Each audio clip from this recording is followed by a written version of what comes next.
Peggy 18.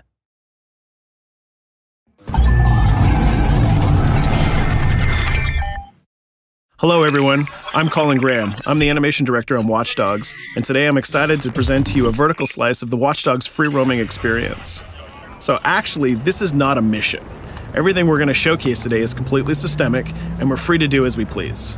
We start off in the wards, the low-income district of our interpretation of Chicago. When creating the world of Watch Dogs, we wanted to stay true to the city and give a unique flavor to each and every neighborhood, not only in terms of the architecture, but also in terms of the people that you'll encounter and what is happening in their day-to-day lives.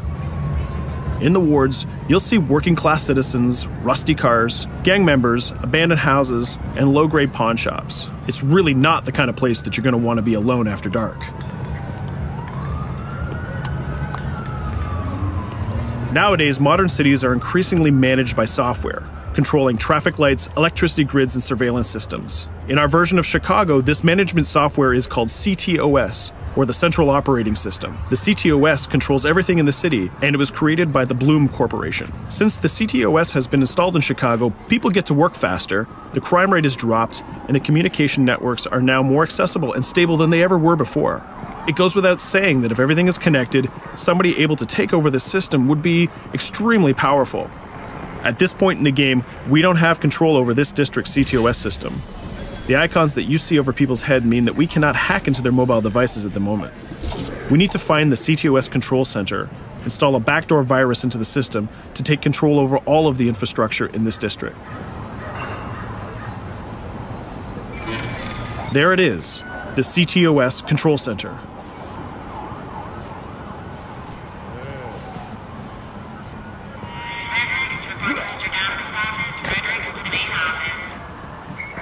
Watch it. You're walking someplace you got no business. It's heavily guarded.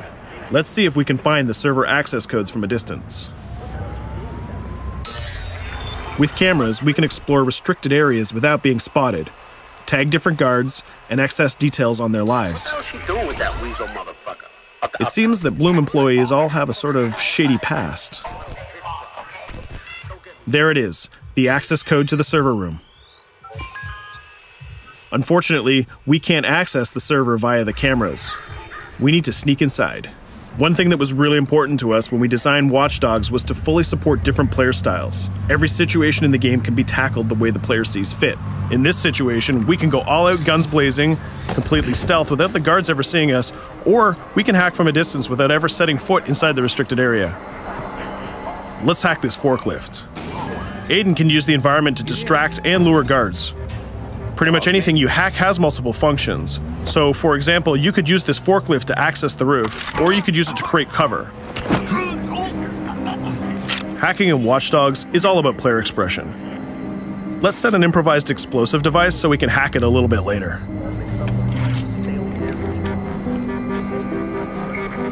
You'll also notice Aiden's low-profile stance. This indicates when the guards are unaware of our presence. We'll try to reach the upper level of the building to see if we can gain a vantage point over our opponents. Everything in the environment can be hacked, so we're going to make some dynamic cover.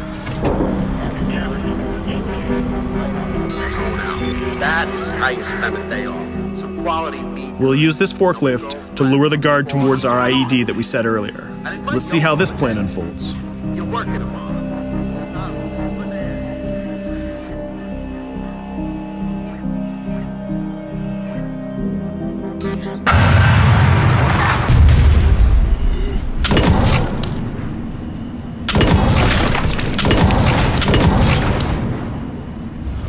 What you just saw is called focus. It represents Aiden's analysis capabilities and his quick reflexes. This gives the player more time to combine core game mechanics together, such as shooting, hacking, and driving, in order to handle more complicated situations.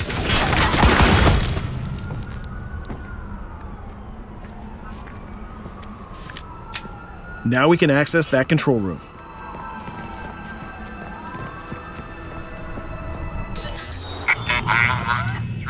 Drop 2, 5.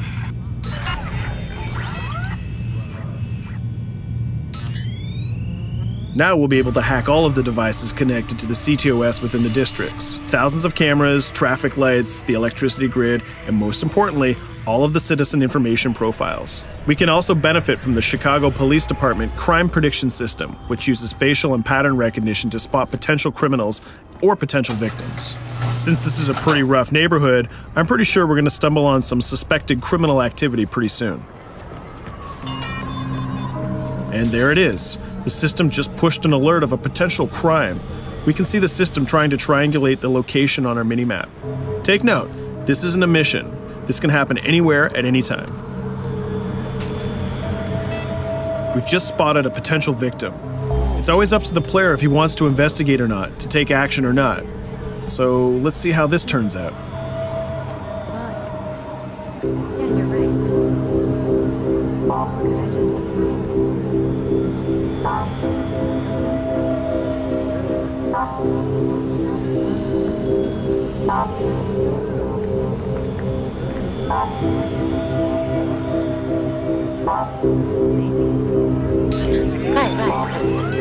You think you're leaving me? Huh? Jesus, I told you to stay away from me! You belong to me now, get it? You better leave or I'll call the cops! I'll fucking kill you, goddammit! Get off! Yo, that was close. Good thing that we intervened. We managed to prevent the crime, but we triggered a chase. From here, the criminal's behavior is unpredictable. He can try to get away, shoot back at us, surrender, or call for backup.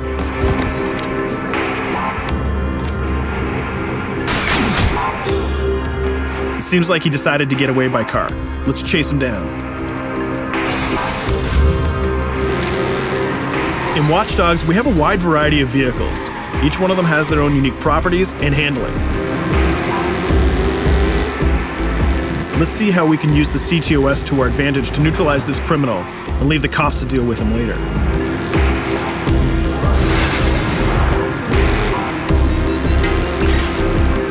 The chase stops right here. Using the blockers usually reserved for the cops during interventions, we managed to stop this criminal without killing him.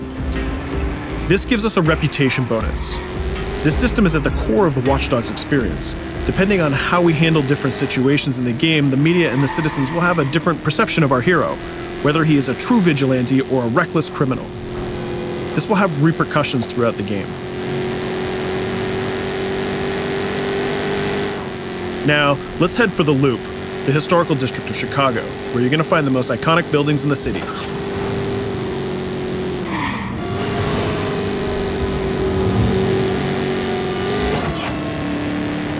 We're going to go to a gun shop to see what arsenal is available for players. The economy is a big part of Watch Dogs. Players will be able to grow their arsenal with weapons and craft their tools in order to increase their power and their hacking abilities.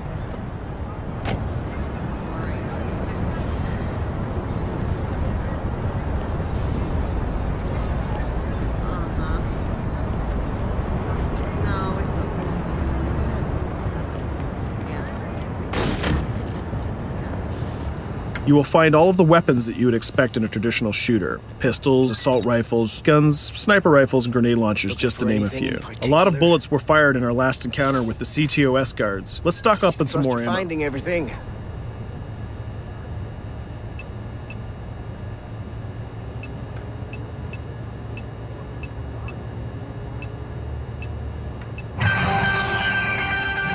As we mentioned earlier, the media keep track of your actions and the citizens are going to react according to the perception that they have of you. Here, the media is reporting a crime in which you are the #1 suspect. The gun shop owner recognized you and decided to trigger a silent alarm to notify the police. Copy that. Possible one suspect presumed armed and dangerous. Police are now trying to locate the source of the threat using the surveillance system in the city, represented by the yellow circles on the minimap. Come in, PH3.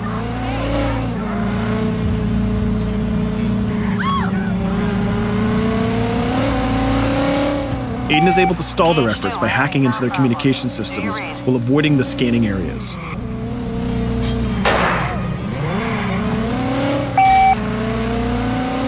PH units, do you copy? Repeat, squad to all PH units. Once they've lost our trail, we can go back to our activities.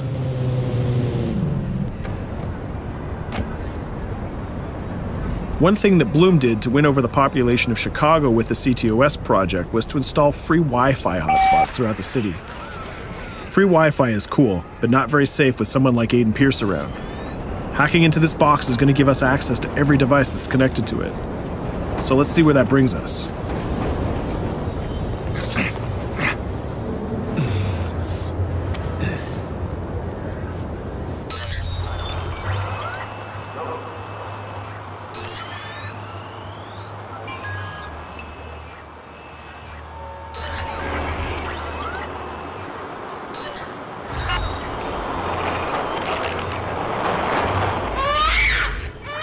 We just hacked into the webcam of a laptop. It seems that we're in the apartment of a mother and we can hear her baby crying in the background.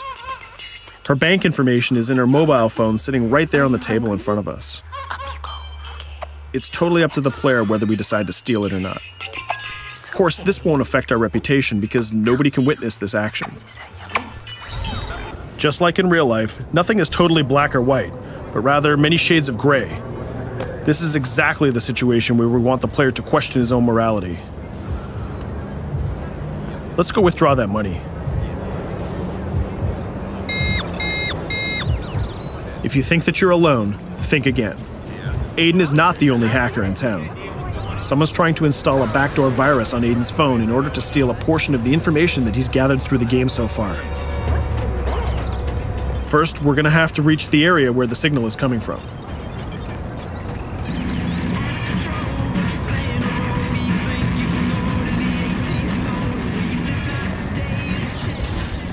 Using our profiler, we're going to try to identify the hacker before the installation finishes.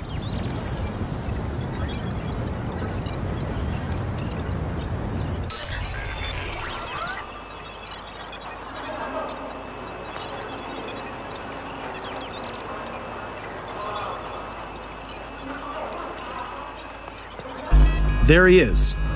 In Watch Dogs, things aren't always what they seem to be. This is actually another player that seamlessly came into our single-player experience. Let's not let him get away with this. We're going to teach this guy a lesson.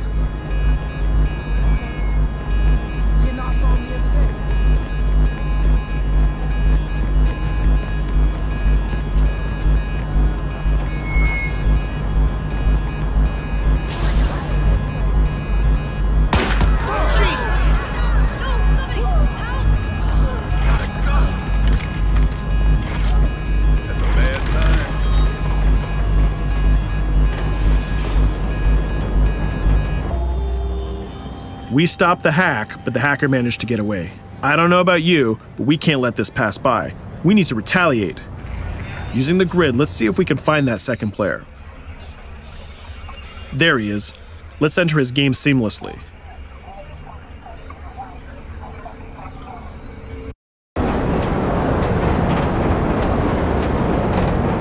The second player is not yet aware of our presence. If we act carefully, he might think that we're one of the many NPCs in the city.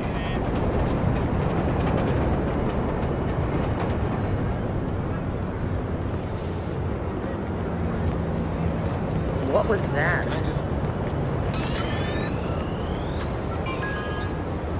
So let's find a place to hide and start hacking. What's going on?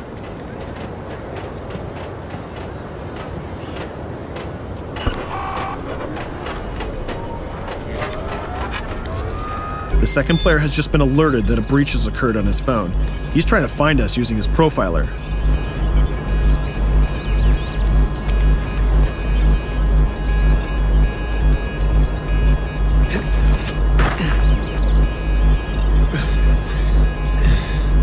He's dangerously close. Let's hide in the car. We're spotted. Let's get out of there.